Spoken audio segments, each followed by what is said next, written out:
surface that the former Cy Young winner could be on the trade block by the Tampa Bay Rays. Remember, just pitched in the World Series for the American League champs. The lefty has 3 years, $39 million remaining on his current deal, which is very affordable, very team-friendly, but that price tag could be a little bit steep whenever you're talking about possibly swinging a trade. So, Moose, I'll ask you, both the Yankees and Mets naturally have some holes in their starting rotations. Which team do you think could benefit more if they were to add a guy like Snell? I think the Yankees probably, but I have a hard time thinking the Rays are going to trade within the division and trade Blake Snell to the Yankees. So I think both could use them. I think obviously the Mets' interest in Bauer is pretty much in your face with Bauer, flirting with the Mets and Sandy Alderson being out front and talking about how much he appreciates Bauer, not only the pitcher, but what he can also bring to an organization. So there's no doubt that Snell can help, and he can help any starting rotation, all of Major League Baseball, and the Yankees have got a need. And certainly the Mets have got a need, but you've got to give to get, right? So you're looking at a pitcher that's not making a ton of money. Dan, you ran through it, 3 years, $39 million.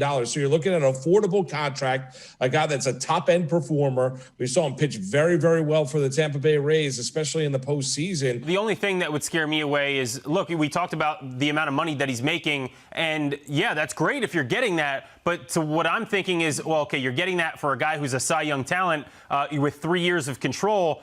You're going to have to give up a lot, and that's where I would be a little bit wary, because anytime you give up, 4, 5, 6 prospects and maybe 1 or 2 big league type talented guys, you're talking about giving up a big piece of your organization. And we're seeing more and more emphasis on having control over players and wanting to keep those young players. So, yeah, I think you could be wary of that. I wouldn't necessarily be wary of dealing with the Rays necessarily.